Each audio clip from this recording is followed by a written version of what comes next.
I'm Henry Louis Gates Jr., and I have the pleasure of being the host of Finding Your Roots. Let me make a confession.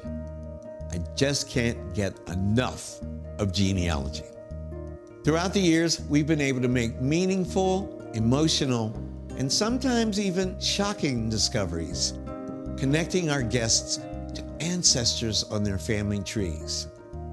Quoting Marcus Garvey, a people without knowledge of their past history, origin, and culture is like a tree without roots.